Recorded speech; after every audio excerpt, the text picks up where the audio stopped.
আদি পিতা মানে কি? প্রথম বাপ। তো আদম আমার আব্বা, আদম আপনারও আব্বা। আব্বা যদি একজন হয়, সন্তান যদি 10 জন হয়, তাইলে 10 জনের সম্পর্ক কি? তাইলে বোঝা গেল আপনার বাড়ি যদিও মুগদিয়া কটিয়াদি, আমার বাড়ি যদিও ব্রাহ্মণবাড়িয়া কিংবা কুমিল্লা, কিন্তু বাংলাদেশের না, শুধু পৃথিবীর যে প্রান্তেই হোক, যেহেতু আমরা সকলে আদমের সন্তান, সেহেতু আমরা একজন আরেকজনের কি? ভাই। ইব্রাহিম আমার জাতির পিতা, তোমারও বলো কে? বলবে নিশ্চয়ই তাই, তাহলে তো হয়ে গেলাম আমরা দুইজন ভাই। ইব্রাহিম আমার জাতির পিতা, ইব্রাহিম আমার জাতির বাবা। আপনার কি ইব্রাহিম না, নাকি অন্য কেউ? আমার সাথে একটু কথা বলতে হবে। আমরা জাতির পিতার নাম কি? কথা বলেন, জাতির পিতার নাম কি? ইব্রাহিম। তো ইব্রাহিম আপনারও পিতা, আমারও পিতা, আমরা 10 জনের পিতা ইব্রাহিম। আমাদের মাঝে সম্পর্ক কি? ভাই। তাইলে বোঝা গেল দুইটা দলিল পেলাম আমরা যে ভাই। আমার নবীকে সৃষ্টি করা হয়েছে, আমার নবীর নবুয়তকে সৃষ্টি করা হয়েছে সকল রূহগুলোকে সৃষ্টি করার আগে। সেজন্য আমার আপনার নবীকে বলা হয় রূহানি পিতা। তো আমার নবীজি যদি আমার রূহানি পিতা হয়, তাহলে আপনার কি হবে? রূহানি পিতা। তাইলে নবী মুহাম্মদ সাল্লাল্লাহু আলাইহি সাল্লাম, আমরা 10 জনের যদি রূহানি পিতা হয়, রূহানি বাবা হয়, তাইলে আমরা 10 জনের মধ্যে সম্পর্কটা কি হবে? ভাই। তাইলে দলিল কয়টা পাওয়া গেল? 3টা। পার্থক্য শুধু আপনার জন্মদাতা পিতা একজন আর আমার জন্মদাতা পিতা আরেকজন। কিন্তু জন্ম দিয়ে মুসলমানের ভাই ভাই হয় না, বরং ঈমানের ভিত্তিতে মুসলমান ভাই ভাই হয়। কথা বলেন ঠিক কিনা? আমার ভাইয়েরা, বাবারা, আল্লাহর নবী সাল্লাল্লাহু আলাইহি ওয়াসাল্লামের ডাকে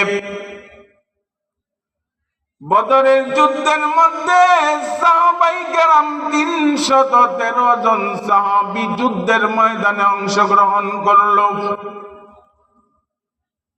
হযরতে আবু উবাইদা ইবনুল জাররাহ রাদিয়াল্লাহু তাআলা আনহু, আবু উবাইদা রাদিয়াল্লাহু তাআলা আনহু যুদ্ধ যখন থেমে গেল, মাথা নোয়া বসে আছে।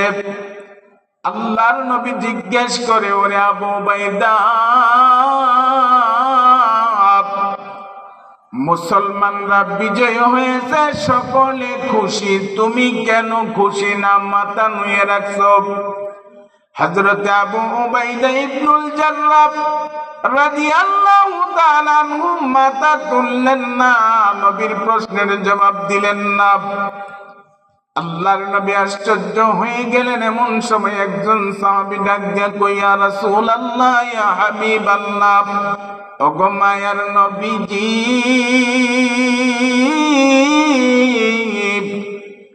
আবু উবাইদা ইবনুল জাররাহ কেন মাথা তুলে না জানেননি? আমার নবী বলেন, কি হইছে? ওই আল্লাহর নবীর সাহাবী আঙ্গুল দিয়ে দেখে বলে, ইয়া রাসূলুল্লাহ, ইয়া হাবিবাল্লাহ, ওই যে বদরের মাঠের মধ্যে একটা বেঈমানের লাশ পড়ে আছে, এই লাশটা কার আপনি জানেননি গো? আল্লাহর নবী বলেন, কার লাশ? আমার নবীর প্রশ্নের জবাবে সাহাবী বলে, ইয়া রাসূলুল্লাহ, ওই লাশটা হলো আবু উবাইদা ইবনুল জাররাহ আব্বার লাশ। ইমানদার হয়ে মরছে না বেঈমান? বেঈমান হয়ে মরছে। ছেলে নবীর পক্ষে, ইসলামের পক্ষে যুদ্ধ করতে গেছে, আর বাপ গেছে বেঈমানের পক্ষে, নবীর বিরুদ্ধে যুদ্ধ করতে। আমার ভাইয়া না, ছেলের সামনে যখন পড়ছে, তখন আবু উবাইদা ইবনুল জাররাহ নিজের বাবার কাল্লাটা উড়াই দিছে। কারণ মুসলমানের কাছে ইমানের চাইতে বাবার দাম কম না বেশি? কম। ইয়া রাসূলুল্লাহ, আবু উবাইদা নিজের বাবাকে নিজের হাতে যুদ্ধের মাঠে কল্লা উড়াই দিছে। আল্লাহর নবী রাহমাতাল লিল আলামিন যখন শুনলেন এই ঘটনা, আবু উবাইদা ইবনুল জাররাহর মাথার মধ্যে নবীজি হাত বুলাইয়া দিয়া বললেন, ওরে আবু উবাইদা, আল্লাহর জান্নাত তোর জন্য ওয়াজিব হয়ে গেছে। কন্যা সুবহানাল্লাহ। মুসলমানের সম্পর্ক জন্ম দিয়ে হয় না, মুসলমানের সম্পর্ক ঈমান দিয়ে হয়। কথা বলুন ঠিক কিনা? ওই বদরের যুদ্ধে মুসআব ইবনে উমাইর রাদিয়াল্লাহু তাআলা আনহু নামে আরেকজন